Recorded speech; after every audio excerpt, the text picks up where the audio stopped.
Congress party హయాంలో వైద్యారోగ్య శాఖ మంత్రిగా పనిచేసిన విడుదల రజనీ మీదన మెడికల్కి సంబంధించినటువంటి కేసు అది నిలవదు అన్నటువంటి కాన్సెప్ట్లో ఏదైతే అక్కడ ఒక క్రషర్కి సంబంధించినటువంటి కేసు దాని మీదన ఒకటి ఏసీబీ కేసు పెట్టారు.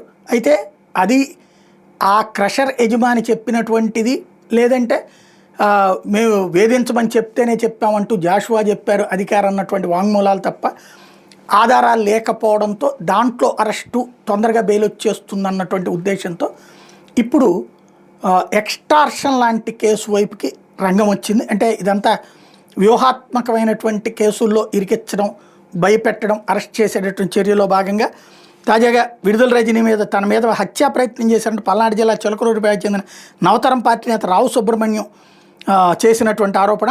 బుధవారం నర్సరావుపేట డీఎస్పీకి ఫిర్యాదు చేయడం. రజనీ మా పార్టీ కార్యాలయం మీద 2022 ఏప్రిల్లో దాడి చేశారు, అధికారాన్ని అడ్డుపెట్టుకుని ఎఫ్ఐఆర్లో తన పేరు లేకుండా చేసుకున్నారని ఆరోపిస్తూ పెట్టినటువంటి కేసు మీదన ఇప్పుడు క్రిమినల్ కేసు పెట్టేటటువంటి అవకాశం ఉంటుంది.